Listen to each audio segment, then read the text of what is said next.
this is the fusiform portion, right? And this is the flat portion, right? So if you look at also the three-quarter view, actually probably use this one is better, right? We see how this is the sternal portion of the sternocleidomastoid. From behind this, the fusiform portion, the flat portion develops and goes to the clavicle. Makes sense? And you see, that's the ear hole, right? So the earlobe is here. And under there, you feel the mastoid process, right? That's the mastoid process, right? So,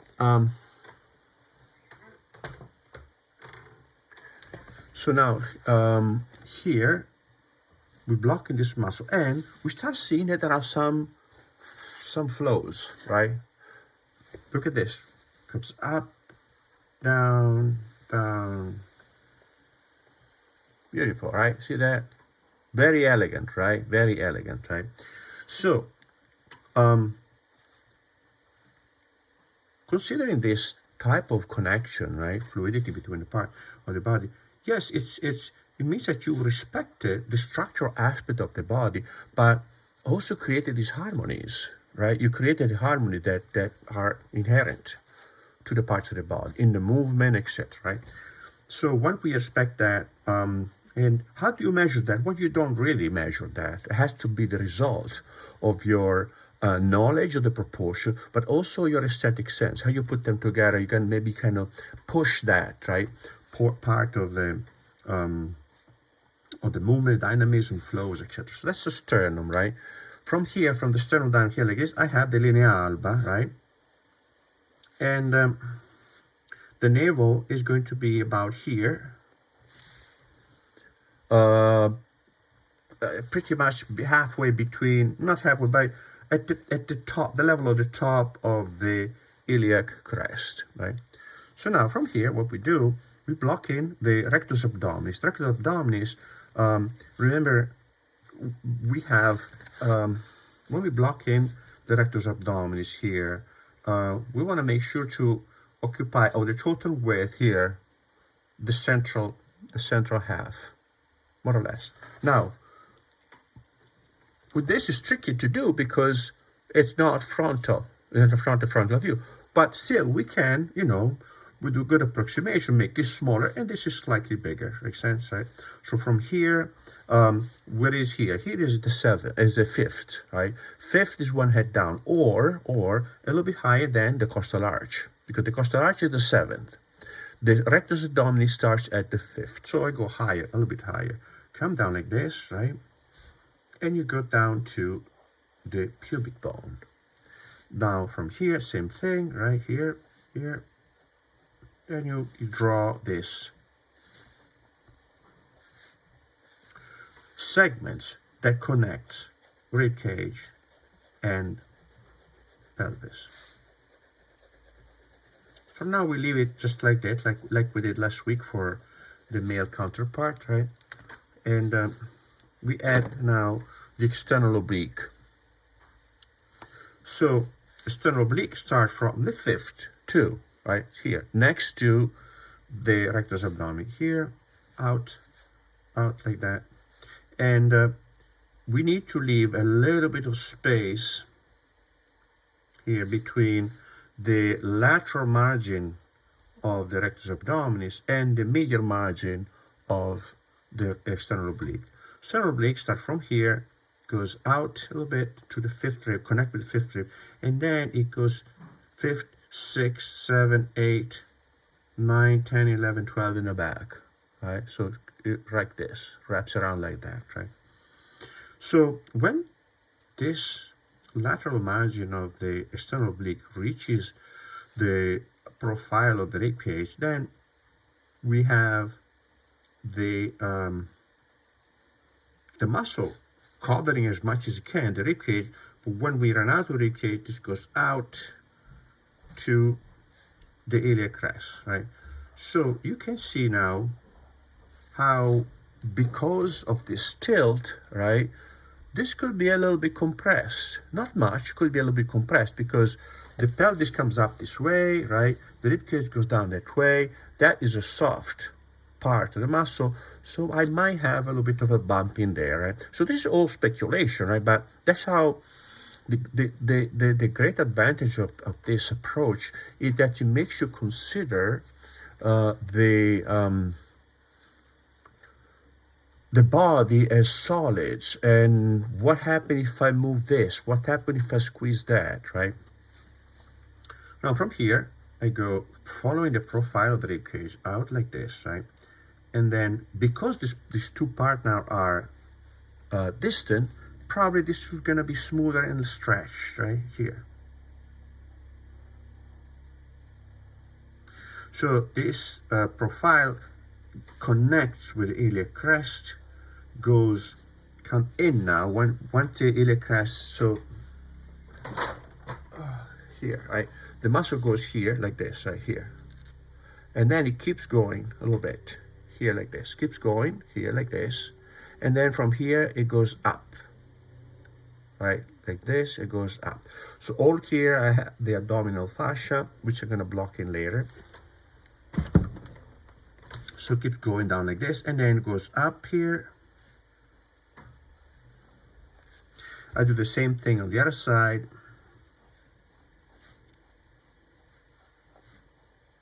Like that. So now the iliac spine is going to be just here, one here and one here. Now from the iliac spine, I go down to the pubic bone with a curved line like this, and you see how, you know, more or less, right? It's not really like that exactly, but more or less I have here the leg here with a curve like this, right? And then I have the line of the inguinal ligament down like that. See that? 1 and 2. In reality, there is a little bit more space in between these two, but we just need to be essential now, right? So now the same thing on the other side, from the iliac spine to the pubic bone, down like this and up. And that's the end of the abdomen, right? So all of this is going to be fascia, aponeurotic fascia, right?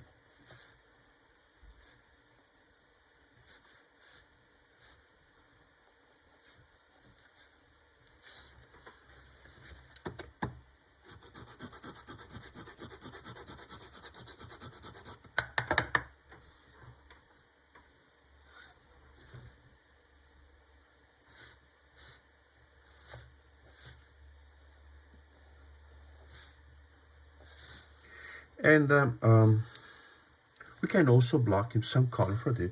Actually, I'm going to use a redder color for that.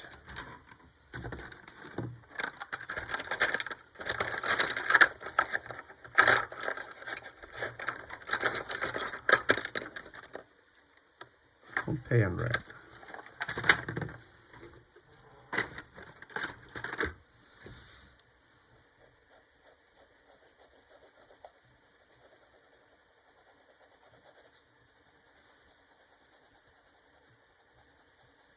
Start coating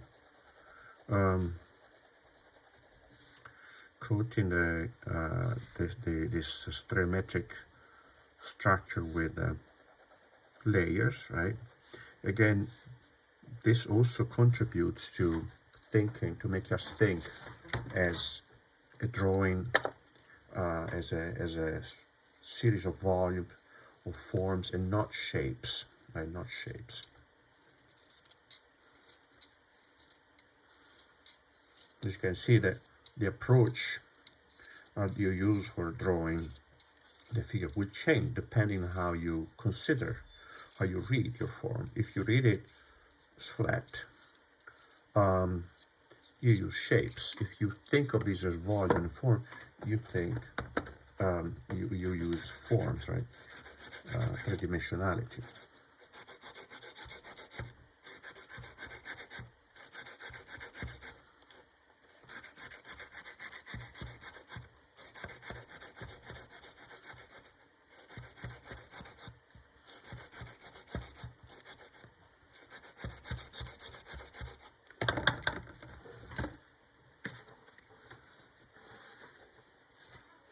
So I'm gonna color this.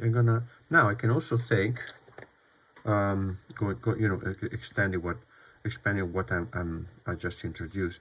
I'm thinking now, if this is curve like this, it means that that's going to be lighter and it's going to be darker right here.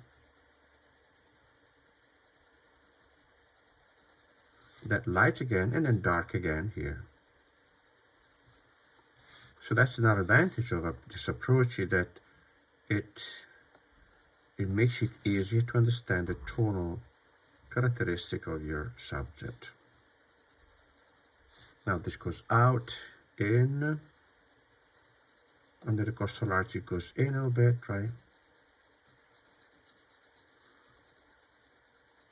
And out the belly, right? Out, light, and then dark below the belly here. So we see this up here, light, right? Because this portion here is directly like this toward the light. Then I move down below the costal arch, it turns, then the belly goes out, and then below the belly goes back in, right? So light, dark, dark. And then if we want to keep going with this, we see that just above this area here, I have the pubic mound here. It's going to be light, and then below that dark, right? Light, dark.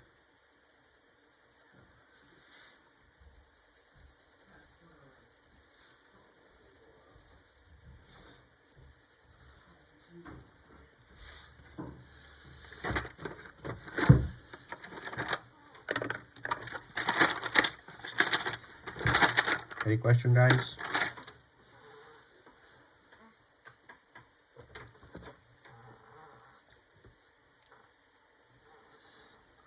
I want to clean up.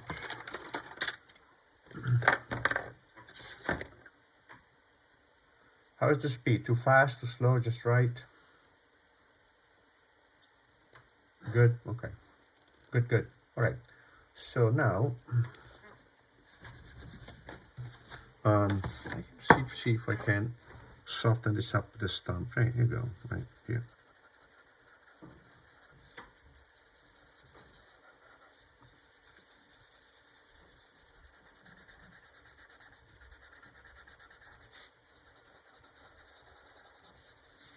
Okay, right. So now we can block in the serratus, right? So the serratus, we think of the serratus as a two flat muscles here that cover the side of the rib cage here, right? So the serratus will add to the profile. Remember the serratus here, right? We add to the profile of the figure.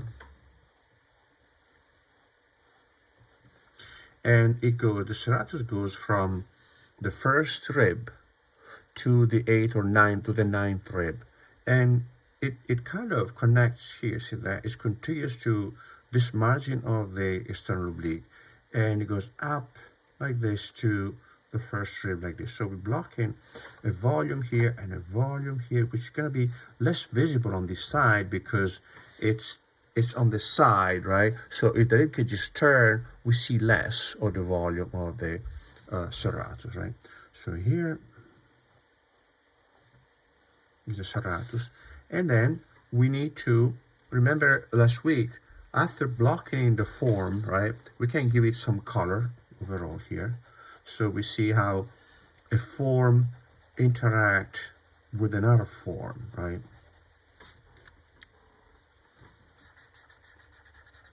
So this is an interaction, interact with a form, interact with another form like this. Then, so this, it goes behind. Yeah, sorry, so I'm blocking the clavicle because it goes to the ribs, right? It goes to the ribs. It starts from the costal face of the scapula. But let's not worry about that because it's behind, we don't see it, right? So it's basically goes to the rib cage on the side like this, right? The upper portion, down to the 9, so you know a little bit more than just the upper portion, right? Most of the top of the rib cage. All right, so now here we have from here, right? From here, this is the 5th, right? This is the 5th rib. So remember, the rectus abdominis starts at the 5th. The serratus, sorry, the sternal oblique starts at the 5th. And at the fifth rib, we have the fifth digitation of the serratus, right? These are the digitation, right? So now we take this flat muscle and then we divide it in a segment that are the digitation, right? As we do that, the flat profile will become bumpier like this. See that here, here, here.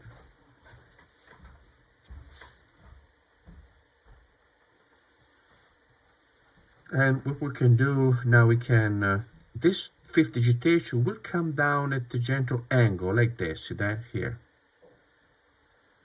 Then below that I have the sixth, just come down this slightly sharper angle, right? And the seventh, like that. So now what we want to do, we want to make sure that we have this change of profile, right? Where the digitation here show their own individual form.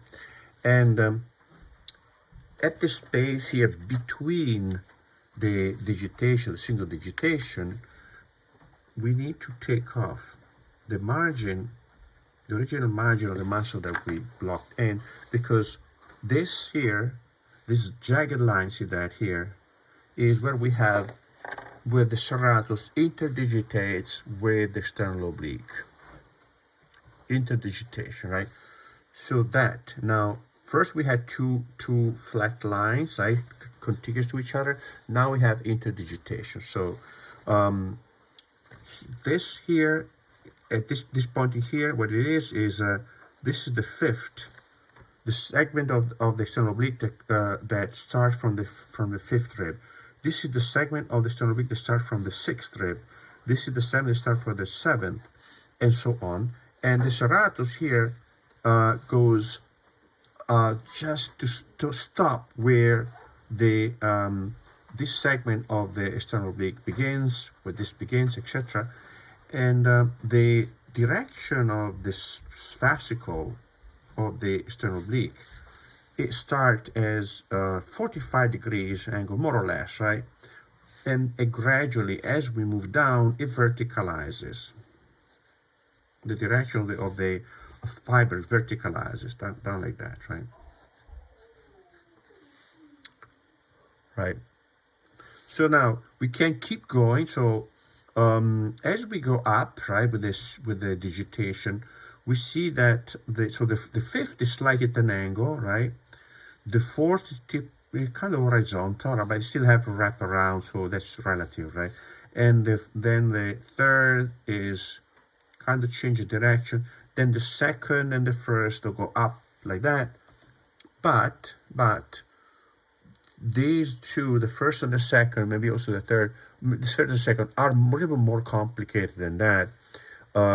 They connect also with the ribcage in different ways, but we don't see them. So it's easier for us to think of the digitation of the serratus as organized on a regular radiating pattern like that, and don't worry about what happens up here, because it's hidden. It's hidden by the pectoralis, it's hidden by other muscles. We don't see what happens up here, so we don't worry, right? But down here, let's say from the third, fourth, fifth, sixth, seventh, we see them. So we want to orient them properly here, right? So now we can block in here the pectoralis, right? With this abduction of the arm, we can also study the pectoralis, how the pectoralis kind of changes shape as we move the arm, right? So the pectoralis start from the lower margin of the clavicle, right? And it goes, this is the clavicular portion, right? This is the clavicular portion. Remember last week, right? So clavicular portion, sternocostal portion, because this group in here attached with the sternum, and the ribs, costal ribs, right? And the lower portion is the abdominal portion that is connected with the abdominal fascia. So start with the medial half, right, of the clavicle, lower margin.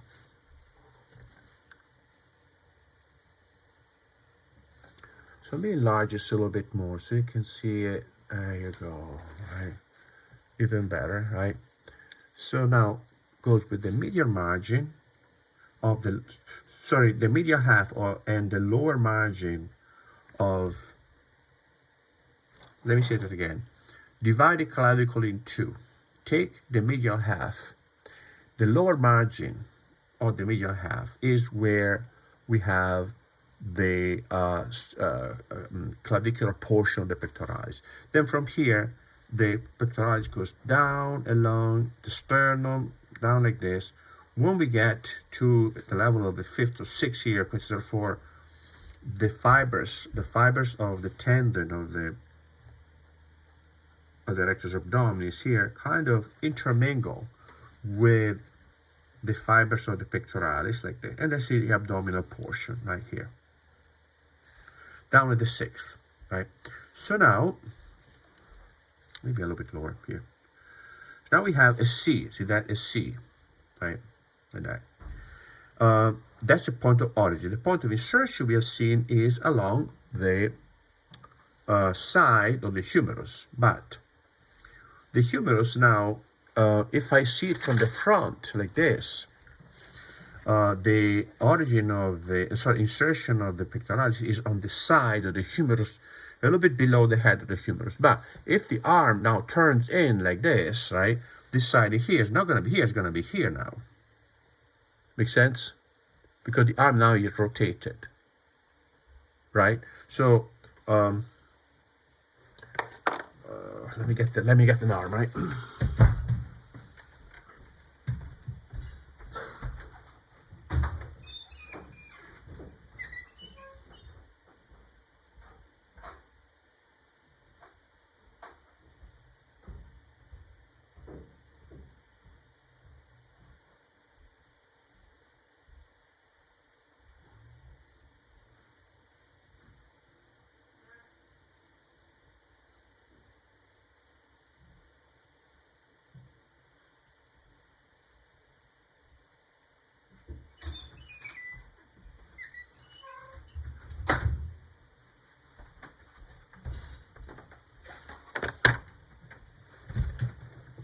So, if the